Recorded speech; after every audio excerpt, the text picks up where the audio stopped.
এই কুলাঙ্গাররা আমাদের মা এবং বোনদেরকে বিবস্ত্র করার হুমকি দিচ্ছে।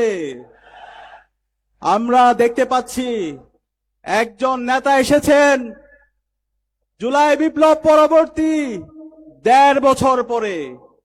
আসার পরে তিনি বিভিন্ন ধরনের ফ্যামিলি কার্ডের কথা বলছেন। তার দলের নেতাকর্মীরা ফ্যামিলিকে ধ্বংস করার জন্য চেষ্টা করছে, আমার মায়ের উপর হামলা করছে, আমার বোনের উপর হামলা করছে। আমার কিসের ফ্যামিলি কার্ডের নামে ভুয়া কার্ডের কথা বলেন? এই ফ্যামিলি কার্ড হচ্ছে ভুয়া, এই ফ্যামিলি কার্ড হচ্ছে ভুয়া। এই ভুয়া রাজনীতি জুলাই বিপ্লব পরবর্তী বাংলাদেশে চলবে না। প্রিয় কুমিল্লাবাসী, একটু চোখ বন্ধ করুন,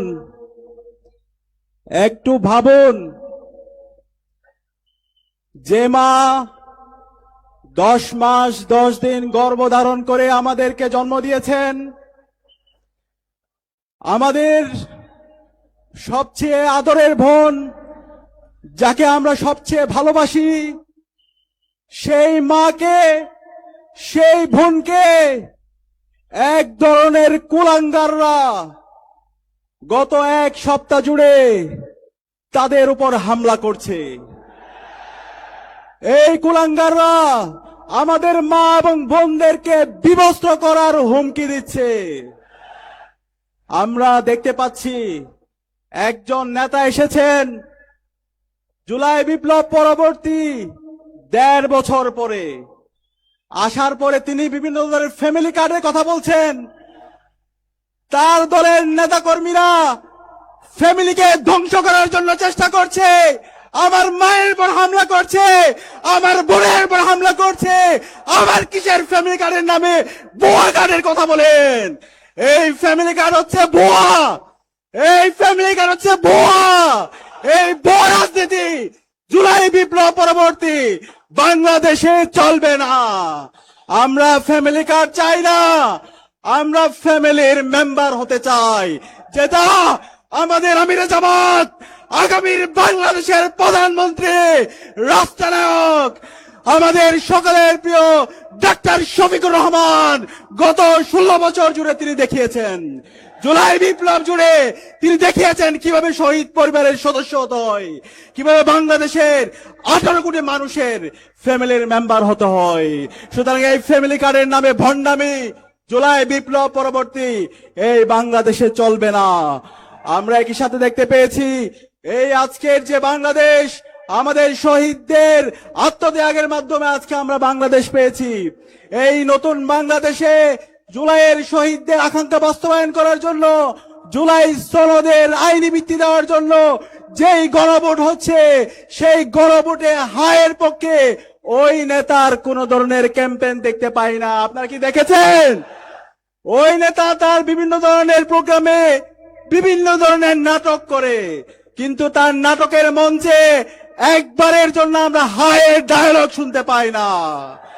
আমরা বলতে চাই, তাহলে কি আপনি সেই ফেসিবাদী কাঠামো, যেই ফেসিবাদী কাঠামো হাসিনা রেখে দিয়েছিল গত 54 বছরে, যে কাঠামোর মাধ্যমে চাঁদাবাজি, টেন্ডারবাজি, দুর্নীতি, রাহাজানি তৈরি হয়েছে, সেই কাঠামোকে রেখে দিতে চান? দ্রুত আপনার অবস্থান পরিষ্কার করেন। এই জুলাই বিপ্লব পরবর্তী স্বাধীন বাংলাদেশে শহীদদের আকাঙ্ক্ষাকে ধারণ করতে হবে। আজকে যে আপনি বাংলাদেশে আসতে পেরেছেন, আজকে যে আপনি বাংলাদেশে স্বাধীনভাবে কথা বলতে পারছেন, সেটার মূল ক্রেডিট হচ্ছে আমাদের শহীদরা। শহীদদের আত্মত্যাগের মাধ্যমে, জীবন দেওয়ার মাধ্যমে আজকে আমরা নতুন বাংলাদেশ পেয়েছি। সে কারণে এই জুলাই সনদের আইনি ভিত্তি দেওয়ার জন্য, গণভোটে হাকে বিজয় করার জন্য আপনার অবস্থান পরিষ্কার করতে হবে। এই গণভোটে হা মানেই বাংলাদেশ, হা মানেই আজাদি, হা মানেই শহীদ উসমান হাদি হত্যার বিচার, আর না মানে হলো গোলামি। এই গোলামি আমরা মেনে নেব না। একই সাথে আমরা গত 16 বছর আমরা সবাই মজলুম ছিলাম। ফেসিবাদী সময়ে আমাদেরকে কাজ করতে দেওয়া হয়নি, কিন্তু জুলাই বিপ্লব পরবর্তী 1.5 বছর জুড়ে আমাদের অবারিত সুযোগ ছিল। এই 1.5 বছরে আমরা দেখতে চাই, আমরা জানতে চাই আপনারা কি করেছেন। আমরা দেখতে পেয়েছি 500 দিনের হিসাব যদি দেখি, এই 500 দিনে আপনারা সারা দেশব্যাপী চাঁদাবাজি করেছেন, সারা দেশব্যাপী টেন্ডারবাজি করেছেন, সারা দেশব্যাপী সন্ত্রাস করেছেন, সারা দেশব্যাপী দর্শন করেছেন, সারা দেশব্যাপী হত্যা করে নিজেদের অন্তকুণ্ডলে ডাবল সেঞ্চুরি করেছেন। একই সাথে আমরা দেখতে পেয়েছি বাংলাদেশ জামাত ইসলামী গত 16 বছর জুড়ে ফ্যাসিবাদের বিরুদ্ধে রাজপথে আন্দোলন সংগ্রাম করেছে, জুলাই বিপ্লবে অগ্রণী ভূমিকা পালন করেছে।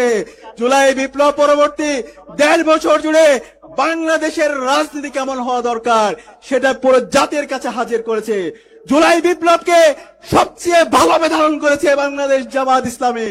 জুলাই বিপ্লবের প্রত্যেক শহীদের কাছে আমিরা জামাত ডাক্তার শফিকুর রহমান গিয়েছেন, শহীদ পরিবারের কথাগুলো শুনেছেন, শহীদদেরকে নিয়ে স্মারক বের করেছেন, শহীদদের আকাঙ্ক্ষার আলোকে বৈষম্যহীন ইনসাফ ভিত্তিক বাংলাদেশ বিনির্মাণ করার জন্য তিনি কাজ করে যাচ্ছেন।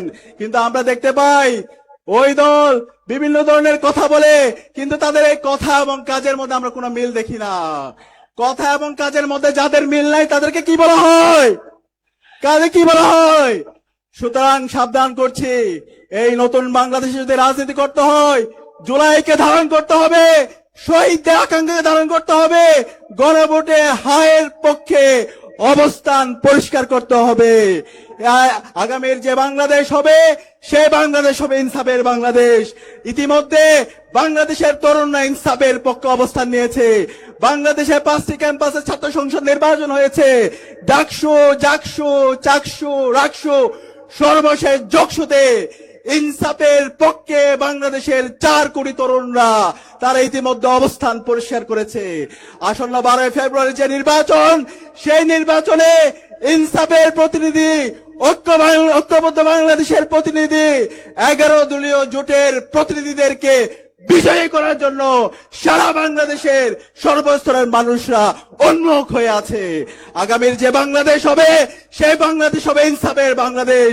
আগামীর বাংলাদেশের প্রধানমন্ত্রী হবে মানবিক নেতা, আমাদের অন্যতম জুলাই আন্দোলনের অগ্রনায়ক ডাক্তার শফিকুর রহমান। ইনকিলাব জিন্দাবাদ।